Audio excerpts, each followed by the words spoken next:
बेटा पता नहीं क्या हो रहा है, कुछ भी खाना ही नहीं पच रहा है। कब से पापा? मैं आपको आज ही डॉक्टर को दिखाता हूँ। रुकिए, देखूं कोई डॉक्टर अवेलेबल है कि नहीं। तभी अंदर से रवि की बीवी निधि आती है। सुनो, अंदर आना। हाँ आता हूँ। अच्छा पापा, मैं अभी अपॉइंटमेंट लेकर आपको लेकर चलता हूँ, आप तैयार हो जाइए। रवि बीवी के साथ अंदर कमरे में जाता है। कहाँ जा रहे हो और ये डॉक्टर को क्यों दिखाना है? पता है क्या फीस चल रही है? तो क्या पापा को परेशान छोड़ दूं? तुम्हारे पापा को कितने भी डॉक्टर को दिखा दो, जब तक ये लाइफस्टाइल नहीं बदलेंगे कुछ ठीक नहीं होगा। अरे सुबह से लेकर शाम तक बैठे रहते, ये नहीं कि वॉक करे, घूमे फिरे। तुम उनको बोलो पहले ठीक से रहन सहन करें, अगर फिर भी नहीं होता तो डॉक्टर को दिखा देना, समझे? हाँ वैसे बोल तो सही रही हो, मैं पापा को बोलता हूँ। अरे क्या बोलने जा रहे हो, रुको। रहने तो खुद ही समझ जाएंगे, तुम आराम करो, थक जाते हो। अच्छा शाम को क्या बना रहे हो खाने में? आज मलाई कोफ्ता खाते हैं, पापा को भी पसंद है। निधि मन ही मन मुस्कुराती है। बेटा तुम्हारे पापा से तो कुछ खाया ही नहीं जा रहा, वो कैसे खाएंगे? सुमिता देखो तो ये शर्ट तो ठीक है ना? क्यों, कहाँ जा रहे हैं आप? आपकी तबीयत ठीक नहीं है, कहीं मत जाइए। अरे रवि डॉक्टर को दिखाने ले जा रहा है। अरे चलिए, कब से परेशान है, कम से कम डॉक्टर को दिखा रहा है। हाँ शर्ट अच्छी है, जाइए। पिता तैयार होकर कमरे में बैठा होता है, सोचता है बेटा अब आएगा तब आएगा, लेकिन कोई नहीं आता। हार कर कपड़े बदल कर वो सो जाते हैं और फिर रात को। पापा आइए, आपके फेवरेट कोफ्ते बनाए। पता है कि आप ठीक से खाना भी नहीं खा पा रहे, लेकिन फिर भी कोफ्ते बने। मैं तो नहीं जा रही हूँ, आपको जाना है तो जाइए। मैं जाकर क्या करूंगा, खाना तो है नहीं, तुम बस मेरे लिए पतीता काट दो। रात का खाना हो चुका था, रवि अपने कमरे में आ गया। निधि बाल बांध रही थी। अच्छा हुआ पापा ने कोफ्ते खाए, थोड़े तो खाए। हाँ खाए तो, लेकिन सुनो एक बात बताओ, ये मम्मी का क्या चक्कर है? क्यों, क्या हुआ मम्मी को? क्या हुआ? अरे पूछो मत, आज सुबह 10 बजे तक नहाई नहीं थी। मैं किचन में खड़ी हूँ, सब्जी काट रही हूँ और वो बैठी यूट्यूब देख रही है। वो भी इतनी आवाज कि मेरे कान फटे जा रहे थे। मैंने 2 बार आवाज लगाई, सुनाई नहीं। अरे वो ईयरफोन लगा लेती है ना। हाँ ईयरफोन जब से लाकर दिए ना तब से और बुरा हाल है। सारा दिन तो कान में घुसे रहते हैं, कभी सीरियल, कभी भजन, कभी कुछ। अब मैं घर चलाऊं, काम करूं या इनका मनोरंजन देखती रहूं? निधि थोड़ा समझो, उनकी उम्र है, टाइम काटना होता है। टाइम काटना है तो काटो, लेकिन घर के काम में हाथ पटा लो थोड़ा। मैं अकेले कितना करूं? आज दोपहर को देखो, मैं झाड़ू पोछा कर रही थी और वो सो रही थी। दरवाजा खुला था उनके कमरे का, खर्राटे आ रहे थे। मैं बाहर मरी जा रही हूँ और ये आराम फरमा रही है। रवि चुप रहा। और ये नहीं कि उठे पूछे बहू कुछ चाहिए, थकी हो बैठो, नहीं बस अपने से मतलब है। उधर पापा के कमरे में माँ करवट बदल रही थी, नींद नहीं आ रही थी। पापा लेटे लेटे छत देख रहे थे। सुनते हो, आज निधि ने मुझसे क्या कहा? क्या कहा? बोलती है माँ जी आप नहाते कब हो, सुबह से देख रही हूँ। मैंने कहा बेटा अभी नहाऊंगी, तो बोली घर में बड़े बुजुर्ग हो और वो साफ नहीं रहे तो घर कैसा लगता है। अब बताओ ये कोई बात हुई? क्या बोलो कुछ, बहू है या दरोगा? रोज कुछ ना कुछ सुनाती है और ऊपर से चेहरे पर हंसी, जैसे बड़ी केयर कर रही हो। मुझे तो उसकी ये मीठी छुरी वाली बातें और बुरी लगती है। अब क्या करे, बेटे के साथ रहना है। तो क्या मुंह बंद रखे हमेशा? यही सही है। अभी रवि अच्छा है, वो देख लेगा सब। रवि? अरे रवि को तो उसने ऐसी पट्टी पढ़ाई है कि वो कुछ देखता ही नहीं। आज डॉक्टर के पास ले जाना था तुम्हें, गए नहीं ना? वही निधि ने रोका होगा, पोलियो के पैसे क्यों खर्च करो। पापा चुप रहे, कुछ बोलने की हिम्मत नहीं थी। बोलते भी क्या, बात सच थी। आंखें बंद कर ली। माँ धीरे से बोली, भगवान जाने आगे क्या होगा इस घर में। सुबह के कोई 9 बजे थे। रवि चाय लेकर माँ के कमरे में आया। माँ बिस्तर पर बैठी थी। माँ लो चाय। आ बेटा बैठ। माँ एक बात करनी थी, मतलब ऐसी बस। हाँ बोल बेटा। माँ तुम मतलब कभी थोड़ा रूटीन ठीक रखा करो ना, सुबह जल्दी उठो, नहाओ, फ्रेश हो, अच्छा लगता है ना। माँ ने रवि को देखा, समझ गई कि बात कहाँ से आई है। मैं कौन सा दोपहर को उठती हूँ बेटा? नहीं माँ, मतलब घर में सब मिलकर रहते हैं ना, तो एक दूसरे का ख्याल रखना होता है। निधि अकेले सब करती है, अगर तुम थोड़ा उसका हाथ बटाओ। मतलब मैं ये नहीं कह रहा हूँ कि बड़ा काम करो, बस छोटी छोटी चीजें। बेटा मैंने कभी मना किया है काम के लिए? जब भी बोलो जो भी बोलो कर तो देती हूँ। हाँ माँ वो तो है, लेकिन खुद से भी तो करना होता है ना। निधि बेचारी पूरा दिन लगी रहती है, थक जाती है। माँ के मुंह से कुछ नहीं निकला। चाय का कप हाथ में थामे बैठी रही। और माँ वो यूट्यूब मतलब देखो जरूर, लेकिन थोड़ा कम। घर में जब सब काम हो रहा हो तब थोड़ा अजीब लगता है ना। ठीक है बेटा। बस इतना ही बोल पाई। थोड़ी देर में पापा भी आ गए। रवि बेटा, अब डॉक्टर के पास कब चलना है? कल भी नहीं गए। हाँ पापा, मतलब पापा एक बात बताओ, तुम सुबह उठते हो तो वॉक करते हो? अरे नहीं, तबीयत ही ठीक नहीं रहती तो। पापा यही तो बात है। अरे डॉक्टर भी यही बोलेंगे पहले कि पहले लाइफस्टाइल ठीक करो, वॉक करो, हल्का खाओ, बैठे मत रहो। और तुम तो पूरा दिन कमरे में रहते हो, शरीर चलेगा नहीं तो खाना पचेगा कैसे? लेकिन पहले डॉक्टर को दिखाना जरूरी है बेटा। हाँ तो दिखाएंगे ना पापा, लेकिन पहले 2 हफ्ते वॉक करो, खाना हल्का खाओ, देखो फर्क पड़ता है कि नहीं, फिर चलते हैं। डॉक्टर भी यही बोलेगा। पापा चुप हो गए। रवि उठकर चला गया। माँ ने पापा को देखा, पापा ने माँ को। दोनों जानते थे बेटे के मुंह से बोल रही थी बहू। रवि बेटा सुन। हाँ पापा बोलो। बेटा तू कह रहा था वॉक करो। मैं शाम को वॉक करता हूँ, रोज जाता हूँ, लेकिन सुबह का वक्त मेरा पढ़ने लिखने का है। तू जानता है ना, मेरी आदत है पुरानी, 30 साल पढ़ा है मैंने। हाँ पापा वो तो है। तो बेटा सुबह बैठना मेरी मजबूरी नहीं है, मेरा काम है। और रही बात तबीयत की, तो बेटा सच में मुझे तकलीफ है। खाना हजम नहीं हो रहा, पेट में भारीपन रहता है। अब तू ही बता कितना और रुकूं? और बेटा तू भूल गया, डॉक्टर ने साफ कहा था ऑपरेशन के बाद कि इनको ज्यादा मेहनत नहीं करनी, आराम से रहना है। मैं खुद से ज्यादा काम नहीं कर सकती तो मैं क्या करूं बता? माँ वो मैं समझता हूँ। अरे नहीं, समझाना नहीं है मुझे। पहले पापा को डॉक्टर के पास ले जा। बेटा ये उम्र है इनकी, अब शरीर बताता है तो सुनना तो पड़ता है। रवि बेटा कल चलते हैं, बस एक बार दिखा दे, मन में ना डर लगा रहता है। पापा कल तो मेरी मीटिंग है ऑफिस में, वो नहीं टाल सकता। तो फिर परसों देखता हूँ पापा, निधि का भी कुछ काम था बाहर का, देखता हूँ कैसे होगा। पापा ने एक बार माँ को देखा। माँ धीरे से बोली, बेटा निधि के काम तो रोज निकलते हैं, तेरे पापा का काम कब निकलेगा? हाँ ऐसे मत बोलो, मैं देख लूंगा, करा दूंगा, बोला तो सही मैंने। रवि उठकर चला गया। पापा बोले, सुमिता लगता है अब खुद ही चला जाऊं अकेला। माँ की आंखें भर आई। दोपहर का वक्त था। निधि किचन में खड़ी थी, नौकरानी बर्तन मांज रही थी। अरे सुन, वो कोने वाला बर्तन छूटा है, दिखता नहीं है क्या तुझे? हाँ दीदी अभी करती हूँ। अभी करती रहो। माँ कहाँ है? माँ कमरे से निकली। माँ जी वो अंदर वाला कमरा झाड़ू लगी क्या आज? बेटा कमर में थोड़ा दर्द है आज। कमर में दर्द है ना, तो बैठी रहो आराम से, काम तो मैं ही करूंगी, क्या फर्क पड़ता है? मैं तो हूं, मुझे तो थकान ही नहीं होती। माँ चुप रही, कुछ नहीं बोली। और सुनो, नौकरानी से काम कराना सीखो, उसको बोलना पड़ता है, खुद से नहीं करती वो। आप तो बस कमरे में ही बैठी रहो। माँ धीरे से अंदर चली गई। शाम को रवि तैयार हो रहा था, निधि भी तैयार थी, पापा बाहर बैठे थे। रवि बेटा कहीं जा रहे हो? हाँ पापा बस थोड़ी देर में निकलना है। कहाँ जाना है बेटा? वो निधि को थोड़ा अच्छा नहीं लग रहा था तो डॉक्टर के पास लेकर जा रहा हूँ। पापा ने एक पल रुककर पूछा, क्या हुआ है बहू को? वो बस सिर दर्द है और थकान, कल से है तो सोचा दिखा दे। अच्छा। बस इतना ही निकला मुंह से। रवि और निधि निकल गए। पापा वहीं कुर्सी पर बैठे रहे। मन में एक ही बात घूमती रही, मुझे खाना हजम नहीं होता, पेट में दर्द है, हफ्तों से कह रहा हूँ, परसों करेंगे, अगले हफ्ते चलेंगे, और निधि को सिर दर्द हुआ, एक दिन भी नहीं रुका।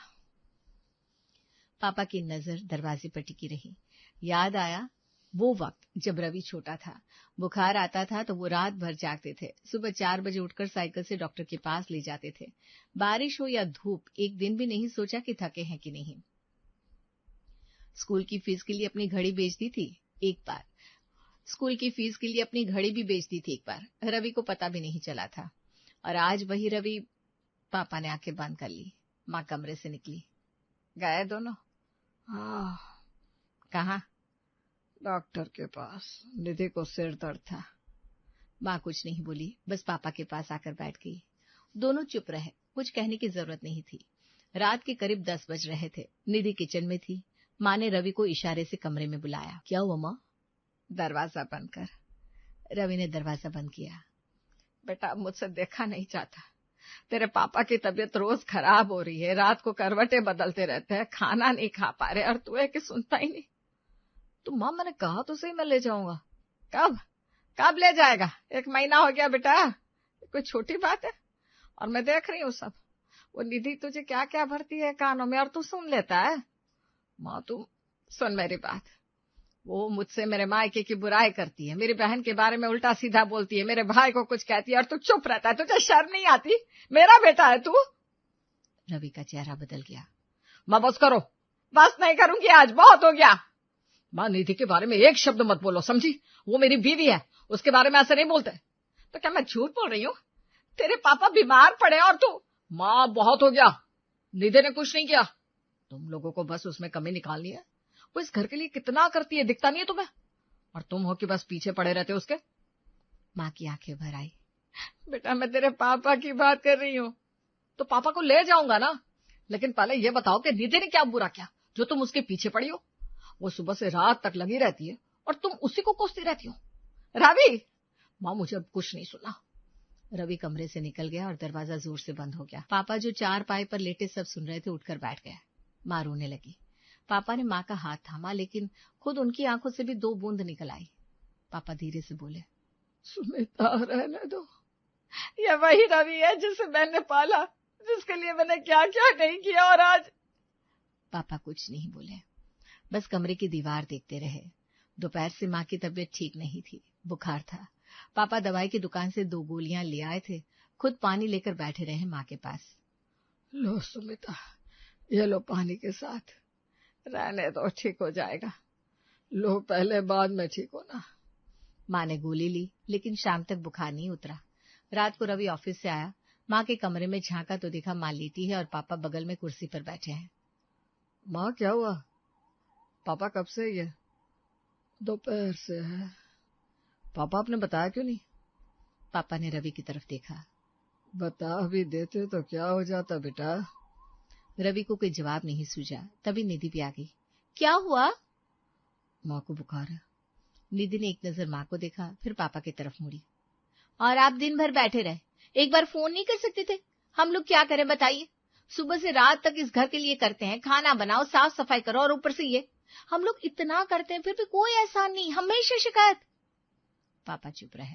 और सुनिए, आप लोग इज्जत से सर ढककर इस घर में रह रहे हैं, थोड़ा तो समझिए, कोई एहसान नहीं मानता यहाँ। पापा उठे, धीरे से अपने कमरे की तरफ चल दिए। पापा ने पीछे मुड़कर नहीं देखा। रवि माँ के पास आया।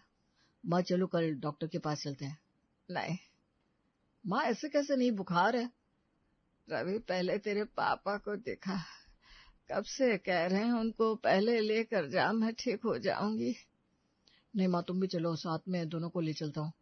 अरे अभी कहाँ, कल देखते हैं ना, आज रात को थोड़ा आराम करने दो उन्हें। रवि चुप हो गया। माँ ने छत की तरफ देखा। एक कमरे में माँ बुखार में लेटी थी, दूसरे कमरे में पापा अंधेरे में बैठे थे और बाहर टीवी की आवाज आ रही थी। शनिवार की सुबह दरवाजे की घंटी बजी। पापा ने दरवाजा खोला तो सामने बेटी स्नेहा खड़ी थी, हाथ में बैग, चेहरे पर मुस्कान। पापा! पापा की आंखें भर आई। स्नेहा को गले लगा लिया। माँ कमरे से निकली। स्नेहा दौड़ कर गई। माँ कैसी हो? निधि किचन से निकली, स्नेहा की तरफ देखा, एक ठंडी सी नजर। अचानक आना हुआ? हाँ भाभी, बस ऐसी ही, माँ पापा से मिलने आई थी। वो वापस किचन में चली गई। न चाय पूछी, न बैठने को कहा। स्नेहा ने माँ को देखा। माँ ने आंखों से ही कह दिया, रहने दो। स्नेहा माता पिता के कमरे में रुकी। रात को खाने पर निधि ने अलग से कुछ नहीं बनाया, जो था वही रखा। स्नेहा ने बिना कुछ कहे खाया। अगले दिन स्नेहा माता पिता को लेकर निकली। पापा पहले आप, फिर माँ। दोनों को अलग अलग डॉक्टर को दिखाया, दवाइयां ली, रिपोर्ट करवाई, खुद पैसे दिए। शाम को घर आकर माँ के पास बैठी। माँ, ये दवाई सुबह खानी है खाने के बाद, और ये रात को। अरे बेटा, तूने इतना खर्चा किया। चुप रहो माँ, बस दवाई लेना ठीक से। हाँ। रात को स्नेहा ने रवि को कमरे में बुलाया। भाई एक बात करनी थी। हाँ बोल। भाई, माँ पापा की तबीयत ठीक नहीं है, महीनों से बीमार है, तूने डॉक्टर को भी नहीं दिखाया। और भाभी का रवैया, भाई वो तो ठीक से बात भी नहीं करती इनसे, मैंने खुद देखा है। माँ कुछ बोलती नहीं, लेकिन मुझसे कुछ छुपानी है। स्नेहा, तू अपने ससुराल से यहाँ आकर मेरी बीवी को जज करने लगी। भाई मैं जज नहीं कर रही हूँ, मैं सच बोल रही हूँ। सच सच यह है कि मैं रखता हूँ इन्हें, खाना है, छत है, दवाई करा रहा हूँ। तू क्या कर रही है? अपने ससुराल में बैठी है। भाई मेरे भी सास ससुर है, मैं उनका भी ख्याल रखती हूँ, लेकिन इसका मतलब ये तो नहीं कि माँ बाप को भूल जाऊं। स्नेहा बस, मेरी बीवी के बारे में एक शब्द और मत बोलना। स्नेहा की आंखें भर आई। भाई जब बीवी की बुराई नहीं सुनता तो माँ की क्यों सुन लेता है। रवि कमरे से निकल गया। स्नेहा वहीं बैठी रही। बाहर पापा दरवाजे के पास खड़े सब सुन रहे थे। रात के करीब 11 बज रहे थे। रवि पानी लेने उठा, बेडरूम से निकला तो बालकनी से निधि की आवाज आ रही थी। फोन पर थी। रवि रुक गया। अरे यार क्या बताऊं, इस घर में तो जीना हराम हो गया है। सास ससुर बस बीमार बीमार करते रहते। ननद आई थी तो वो भी भाषण देकर गई। आ रही है रवि। अरे यार कभी कभी सोचती हूँ अपना वो आकाश होता ना, कितना अच्छा था, पैसे वाला था, घर वाले भी कम थे। उसने मना किया तो मेरी किस्मत खराब थी तो जो इस घर में आ गई। रवि में क्या रखा है, बस माँ पापा का पल्लू पकड़ी रहता है। रवि के पैर वहीं जम गए। उस आकाश ने पता नहीं क्यों मना कर दिया यार मुझसे शादी करने के लिए। मेरी तो किस्मत ही फुट गई इस रवि के साथ। अमन और नेहा अपने घर की डाइनिंग टेबल पर बैठकर डिनर कर रहे थे। यार नेहा, आज ऑफिस में इतना काम था कि मैं तो बिल्कुल थक गया। सेम हियर अमन, क्लाइंट्स की मीटिंग्स ने आज मेरा भी दिमाग खराब कर दिया था। वैसे एक बात बोलूं, हम दोनों मिलकर जितना कमाते हैं हमारी लाइफ काफी सॉर्टेड है। हाँ वो तो है, दोनों वर्किंग है इसलिए लाइफ में कोई फाइनेंशियल प्रॉब्लम नहीं है। सच में, वरना आजकल के टाइम पर अकेले घर का सारा एक्सपेंस उठाना बहुत डिफिकल्ट है। आई नो, पर कभी कभी सोचती हूँ कि भगवान ने हमें इतना काबिल बनाया कि हम एक दूसरे का सपोर्ट कर सकें। बिल्कुल, हमारी सैलरी अच्छी है, हम लाइफ एंजॉय कर रहे हैं, और क्या चाहिए। बस यही सक्सेस और स्टेबिलिटी हमेशा बनी रहे अमन। नेहा अपने बेडरूम में बहुत परेशान होकर चक्कर काट रही थी। क्या हुआ नेहा, तुम डिनर की बात से ही काफी अपसेट लग रही हो। यार अमन, अभी थोड़ी देर पहले मम्मी का फोन आया था। अच्छा, तो मम्मी ने तुमसे कुछ कहा क्या? सब ठीक ठाक है ना वहाँ? सब ठीक तो है, पर पापा के जाने के बाद से वहाँ की सिचुएशन अच्छी नहीं है। मैं समझ सकता हूँ, पापा के बिना मम्मी जी अकेली पड़ गई हैं। सिर्फ अकेली नहीं अमन, रोहन अभी सिर्फ 19-20 साल का है, वो तो अभी कॉलेज में है। हाँ, वो तो अभी अपनी पढ़ाई ही कंप्लीट कर रहा है। वही तो प्रॉब्लम है, पापा के बाद मायके में कोई अर्निंग मेंबर ही नहीं बचा। अमन और नेहा सोफे पर बैठकर इस सीरियस मैटर पर डिस्कस कर रहे थे। अमन, मुझे लगता है कि अब हमें ही मम्मी और रोहन की रिस्पॉन्सिबिलिटी लेनी होगी। हाँ नेहा, तुमने बिल्कुल सही कहा, इसमें सोचने वाली क्या बात है। घर का रेंट, राशन और रोहन की कॉलेज की फीस, ये सब हमें ही देखनी पड़ेगी। देखो नेहा, तुम भी कमाती हो और मैं भी, हम दोनों मिलकर ये लोड आराम से उठा सकते हैं। पर अमन, तुम इस तरह मायके का बर्डन डालना मुझे अंदर से अच्छा नहीं लग रहा है तुम पर। पागल हो गया नेहा, शादी के बाद तुम्हारा परिवार मेरा भी तो हुआ ना। थैंक्स अमन, तुम सच में बहुत अंडरस्टैंडिंग हो, वरना लोग तो शादी के बाद बदल जाते हैं। अरे, रोहन अभी इस लायक नहीं है कि कमा सके, तो उसका ध्यान रखना हमारा फर्ज है। नेहा मुस्कुराते हुए अमन को हग करती है और दोनों रिलैक्स फील करते हैं। अब अपनी ये रोने वाली शक्ल बंद करो और प्लीज स्माइल करो। तुम्हारी ये बातें सुनकर मेरा आधा स्ट्रेस तो वैसे ही खत्म हो गया। बस, तो अब प्रॉमिस करो कि तुम इस बात को लेकर कभी गिल्टी फील नहीं करोगी। पक्का प्रॉमिस, हम दोनों मिलकर सब कुछ अच्छे से मैनेज कर लेंगे। बिल्कुल, हम मम्मी जी को हर महीने पैसे भेज दिया करेंगे ताकि उन्हें किसी के आगे हाथ न फैलाना पड़े। थैंक यू सो मच अमन, तुमने आज साबित कर दिया कि तुम बेस्ट हस्बैंड हो। चलो चलो, अब ज्यादा बटर मत लगाओ और चलकर सो जाओ, सुबह ऑफिस भी जाना है। Good night Aman, I love you so much. 2 दिन बाद शाम के समय नेहा अपने मायके आई हुई थी और रोहन लिविंग रूम में बैठकर उससे बहस कर रहा था। दीदी, कॉलेज के प्रोजेक्ट के लिए मुझे थोड़े पैसे चाहिए थे, आप प्लीज आज ही दे दो ना। रोहन, अभी पिछले हफ्ते ही तो मैंने मम्मी के अकाउंट में पूरे महीने का खर्च ट्रांसफर किया है। अरे दीदी, वो तो सारे पैसे तो घर के राशन और मम्मी की दवाइयों में ही खत्म हो गए। देख रोहन, मैं और अमन मिलकर पूरा घर चला रहे हैं, पर तुझे भी अपने हाथ थोड़े रोकने पड़ेंगे। आप तो हमेशा ऐसे ही बोलती हो जैसे मैं आपके पैसे फालतू की चीजों में उड़ा रहा हूँ। मैं ऐसा नहीं कह रही, पर हमारे भी ऑफिस के खर्चे, रेंट और कई तरह की ईएमआई होती है रोहन। ठीक है दीदी, मत दो, मैं अपने दोस्तों से उधार मांग लूंगा, बस आप खुश हो जाओ अब। अच्छा बाबा, ये रोना मत रो, ये पकड़ पैसे, पर आगे से अपनी डिमांड्स थोड़ी कम रखना।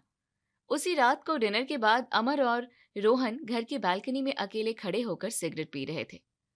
क्या हुआ रोहन, तुम शाम को अपनी दीदी से बहस क्यों कर रहे थे? मैं सब सुन रहा था अंदर। कुछ नहीं जीजा जी, कॉलेज के प्रोजेक्ट के लिए थोड़े पैसे चाहिए थे, पर दीदी बिना बात के गुस्सा करने लगी। देख रोहन, तू टेंशन मत ले, तुझे कुछ भी चाहिए हो तो मुझसे बेफिक्र होकर बोल दिया कर। पर जीजा जी, दीदी बहुत बातें सुनाती है, मुझे सबके सामने ऐसा सुनना अच्छा नहीं लगता। तू अपनी दीदी को बीच में मत लाया कर, तुझे अपनी बहन को कुछ भी बोलने की जरूरत नहीं है। सच में जीजा जी, आप दीदी को इसके बारे में कुछ नहीं बताओगे ना? बिल्कुल नहीं, मैं हूं ना, तू बस अपनी पढ़ाई पर फोकस कर और अगली बार मुझे सीधा फोन कर लिया कर। थैंक यू जीजा जी, आप सच में पूरी दुनिया के सबसे बेस्ट जीजा हो। अगले हफ्ते दोपहर के समय अमन अपने ऑफिस के केबिन में बैठा था और तभी उसके पास रोहन का कॉल आया। हाँ रोहन बोलो, सब ठीक तो है ना घर पर? मम्मी जी की तबीयत कैसी है? जीजा जी, मुझे अपनी आगे की पढ़ाई के लिए नया लैपटॉप चाहिए था, उसके बिना असाइनमेंट रुक रहे हैं। लैपटॉप? पर रोहन, नेहा ने तो मुझसे कहा था कि तुम्हारे पास पहले से एक अच्छा लैपटॉप है। अरे जीजा जी, वो तो बहुत पुराना हो गया है, बार बार हैंग होता है। आजकल कॉलेज का सब काम ऑनलाइन होता है। अच्छा, तो इस बारे में तुमने दीदी से बात की थी क्या? दीदी को बोला था तो वो कह रही थी कि 1-2 महीने रुक जाओ, पर तब तक मेरे एग्जाम्स निकल जाएंगे। तो फिर तुमने नेहा को दोबारा फोन करके इसके बारे में क्यों नहीं समझाया? दीदी को बोलूंगा तो वो खर्चे का टेंशन लेने लगेंगी, इसलिए सोचा सीधे आपसे ही हेल्प मांग लूं। हाँ, ये तुमने अच्छा किया। नेहा वैसे ही बहुत स्ट्रेस में रहती है, मैं आज ही तुम्हारे लिए लैपटॉप अरेंज करता हूँ। 4 दिन बाद शाम को रोहन अपने कॉलेज के कैंपस में खड़ा होकर अमन से फोन पर बात कर रहा था। जीजा जी, वो लैपटॉप तो आ गया, पर मेरा मोबाइल भी बार बार रीस्टार्ट हो रहा है, बहुत दिक्कत आ रही है। मोबाइल भी खराब हो गया? रोहन, एक साथ इतने सारे खर्चे मैं कैसे मैनेज करूंगा? जीजा जी, मैं दीदी पर भी कितना प्रेशर डालूं, उन्हें बोलता हूं तो वो बहुत टेंशन में आ जाती हैं कि कैसे मैनेज करेंगे। हाँ, मम्मी जी और नेहा वैसे ही पापा के जाने के बाद से काफी परेशान रहती हैं। वही तो जीजा जी, मुझे भी बहुत शर्म आती है दीदी से बार बार पैसे मांगने में, इसलिए सीधे आपको फोन किया। तू टेंशन मत कर, किसी भी बात की जो भी तुझे कहना होता है ना, मुझसे बोला कर। ठीक है जीजा जी, आप जब तक मेरे साथ हो मुझे किसी बात का कोई डर नहीं है। बस नेहा को मत बताना, वो बहुत सोचती है। मैं शाम तक तुझे नया आईफोन बुक करके उसका ट्रैकिंग आईडी भेजता हूँ। थैंक यू सो मच जीजा जी, लव यू। कुछ दिन बाद दोपहर के समय रोहन शहर के एक बहुत ही महंगे और पॉश कैफे में अपने दोस्तों बंटी और विकी के साथ बैठकर पिज्जा और बर्गर खा रहा था। भाई रोहन, तूने तो कसम से इस बार कतई मौज कर दी यार। एक हाथ में ब्रांडेड नया आईफोन और सामने टेबल पर ये चमचमाता हुआ लैपटॉप। कोई देख के बोल नहीं सकता कि तू अभी सिर्फ एक कॉलेज स्टूडेंट है। अरे भाई बंटी, तुम लोग अभी मुझे जानते ही कहाँ हो। जब तक अपने अमन जीजा जी जिंदा हैं और उनका बैंक बैलेंस सलामत है, तब तक अपन को लाइफ में किसी चीज की कोई टेंशन लेने की जरूरत ही नहीं है। जो मांगो वो हाजिर। पर यार रोहन, एक बात बता, तू खुद तो फूटी कौड़ी कमाता नहीं है, सारा दिन हमारे साथ आवारागर्दी करता रहता है। तेरी दीदी को कभी इस बात का शक नहीं होता कि तेरे पास अचानक ये सब महंगी चीजें कहाँ से आ रही हैं? वो कुछ पूछती नहीं क्या? अरे विक्की, तू भी ना कतई बुद्धू है यार। दीदी को तो इस पूरे गेम की भनक तक नहीं है। सारा का सारा सेटिंग जीजा जी के थ्रू एकदम डायरेक्ट सेट है। मैं बस फोन पर थोड़ा सा रोने धोने वाला इमोशनल ड्रामा करता हूँ और पैसे सीधे मेरे अकाउंट में क्रेडिट हो जाते हैं। सही है बॉस, तेरे जीजा जी तो सच में सोने का अंडा देने वाली मुर्गी निकले यार। जो भी डिमांड करो वो बिना सोचे समझे तुरंत पूरी कर देते हैं। काश ऐसा जीजा भगवान सबको दे, हमारी तो लाइफ ही सेट हो जाए। अरे वो स्वभाव से बहुत सीधे और शरीफ हैं। मैं बस उनसे फोन पर रोकर बोल देता हूँ कि दीदी को मत बताना, वरना वो बहुत टेंशन में आ जाएंगी और बीमार पड़ जाएंगी। बस इतना सुनते ही वो तुरंत पिघल जाते हैं और चुपचाप काम कर देते हैं। चल भाई, बातें तो बहुत हो गई और तेरा लेक्चर भी सुन लिया। अब जब जीजा जी की कृपा से जेब में कड़क नोट आ ही गए हैं, तो आज की ये भारी भरकम पार्टी पूरी तरह से तेरी तरफ से होगी। और सुनो, इसके बाद हम सब लॉन्ग ड्राइव पर भी चलेंगे। अरे तुम लोग इन छोटे मोटे खर्चों की टेंशन मत लो यार, आज जो मर्जी वो बड़ा ऑर्डर करो। जीजा जी ने सुबह ही मांगे मेरे अकाउंट में पूरे 5,000 रुपए पे किए हैं। आज पूरा पैसा यहीं उड़ेगा, तुम बस एंजॉय करो। अगले दिन सुबह के समय नेहा अपने मायके पहुंची क्योंकि उसकी माँ सावित्री जी की तबीयत अचानक बहुत ज्यादा खराब हो गई थी। मम्मी, आप चुपचाप बेड पर सोई रहो, बार बार उठने की कोई जरूरत नहीं है। डॉक्टर ने आपको साफ साफ बोला है कि 2 दिन तक आपको बिल्कुल कंप्लीट बेड रेस्ट करना है। अरे नेहा बेटा, तो क्यों इतनी परेशान होकर सुबह सुबह ऑफिस छोड़कर इतनी दूर आई? मैं तो ठीक हो जाती 2-3 दिन में, बस मामूली सा सिर दर्द और कमजोरी ही तो थी। ऐसे कैसे ठीक हो जाती मम्मी? आपकी उम्र अब वैसी नहीं रही कि आप लापरवाही करो। मैंने आने से पहले अमन से पूरी बात कर ली है। मैं पूरे 2 दिन यहीं रहूंगी आपके पास और शाम को आपको अच्छे डॉक्टर्स के पास ले जाऊंगी। पर बेटा, जमाई जी ने तुझे आने के लिए कुछ कहा नहीं क्या? वो अकेले घर पर कैसे मैनेज करेंगे? उनके खाने पीने का और ऑफिस का सब कैसे होगा काम? अमन बहुत अच्छे हैं मम्मी। उन्होंने खुद मुझसे कहा कि सैटरडे संडे पड़ा है, इसलिए तुम जाकर मम्मी का पूरा ध्यान रखो। घर का सारा काम मैं खुद अकेले संभाल लूंगा। तुम मेरी बिल्कुल चिंता मत करना। सच में भगवान ऐसा पति और ऐसा जमाई सबको दे जो दूसरों के दुख को अपना समझे। वैसे तेरा भाई रोहन भी सुबह से बिना कुछ बताए बाहर ही गया हुआ है। पता नहीं आजकल वो कहाँ रहता है और कब घर वापस आएगा। मैं जरा रोहन के कमरे में जाकर देखती हूँ कि वो अपनी पढ़ाई लिखाई ठीक से कर भी रहा है या बस कॉलेज के नाम पर सारा दिन बाहर दोस्तों के साथ घूमता रहता है। हाँ बेटा, जा जरा देख ले। वो तो आजकल अपनी ही धुन में रहता है। मैं कुछ बोलती हूँ तो चिढ़ जाता है और मेरी तो एक सुनता ही नहीं है। दोपहर के समय नेहा रोहन के कमरे की सफाई कर रही थी, तभी अचानक उसकी नजर अलमारी और टेबल पर रखी नई और बेहद महंगी चीजों पर पड़ गई। मम्मी, ओ मम्मी, जरा यहाँ जल्दी से रोहन के कमरे में आना। ये सब क्या तमाशा लगा रखा है तुम लोगों ने यहाँ पर? क्या हुआ नेहा, इतना क्यों चिल्ला रही है और गुस्सा क्यों कर रही है? डॉक्टर ने मुझे वैसे ही ज्यादा स्ट्रेस लेने और तेज बोलने से मना किया है ना। मम्मी, पहले मुझे ये बताओ कि इस रोहन के पास ये इतना महंगा नया आईफोन और ये ब्रांडेड नए कपड़े और महंगे जूते कहाँ से आए? क्या इसके पास कोई गुप्त खजाना हाथ लग गया है? मुझे क्या पता बेटा, मैं तो खुद हैरान थी। पर जब मैंने उससे पूछा तो वो कह रहा था कि उसके कॉलेज के किसी बड़े प्रोजेक्ट के लिए ये सब चीजें बहुत जरूरी है, इसलिए ली है। और ये नया लैपटॉप? पिछले महीने जब इसने मुझसे मांगा था तब मैंने इसे साफ मना किया था कि अभी हमारा बजट थोड़ा टाइट है। फिर ये सब अचानक इसके पास कहाँ से आ गया? अरे, ये सब तो तेरे जमाई जी ने ही दिलवाया है रोहन को। वो कह रहा था कि जमाई जी ने उसे ये सब ला कर दिया है। क्या कहा मम्मी? ये सब अमन ने दिलवाया है? पर अमन ने तो मुझसे इस बारे में पूरे महीने में एक बार भी जिक्र नहीं किया, ना ही मुझे कुछ बताया। हाँ बेटा, रोहन तो यही कह रहा था कि जमाई जी ने उसे ये बहुत बड़ा सरप्राइज गिफ्ट दिया है ताकि उसकी पढ़ाई में कोई प्रॉब्लम ना आए और वो अच्छे नंबरों से पास हो सके। 2 दिन बाद शाम के समय नेहा अपने मायके से वापस अपने घर आई थी और वो गुस्से में लाल होकर लिविंग रूम में सोफे पर बैठी अमन का इंतजार कर रही थी। अरे नेहा, तुम वापस आ गई। मुझे उम्मीद नहीं थी कि तुम इतनी जल्दी आ जाओगी। मम्मी जी की तबीयत कैसी है अब? डॉक्टर ने क्या कहा? कोई गंभीर बात तो नहीं है ना? मम्मी जी की तबीयत तो अब बिल्कुल ठीक है अमन। डॉक्टर ने सिर्फ रेस्ट और टाइम पर दवाइयाँ लेने को बोला है। पर मेरी मानसिक तबीयत इस वक्त बिल्कुल खराब हो चुकी है। क्यों? अचानक ऐसा क्या हो गया नेहा? तुम इतनी गुस्से में क्यों हो? और मुझे इस तरह घूर क्यों रही हो? मुझसे कोई बहुत बड़ी गलती हो गई है क्या? अमन, तुम मुझे एक बात सीधा सीधा बता दो। तुमने मुझसे छुपाकर रोहन को वो नया लैपटॉप और इतना महंगा नया आईफोन क्यों दिलवाया, और वो भी मुझसे झूठ बोलकर? नेहा, दरअसल बात यह है कि रोहन अपनी पढ़ाई को लेकर बहुत परेशान था। वो रो रहा था कि उसके असाइनमेंट्स रुक रहे हैं और उसका पूरा साल बर्बाद हो जाएगा। पढ़ाई का नुकसान? अमन, तुम सच में बहुत बड़े बेवकूफ हो। वो लड़का कोई पढ़ाई लिखाई नहीं कर रहा है। वो तुम्हारे दिए हुए पैसों पर अपने आवारा दोस्तों के साथ महंगी कैफे में पार्टियां कर रहा है और ऐश की जिंदगी जी रहा है।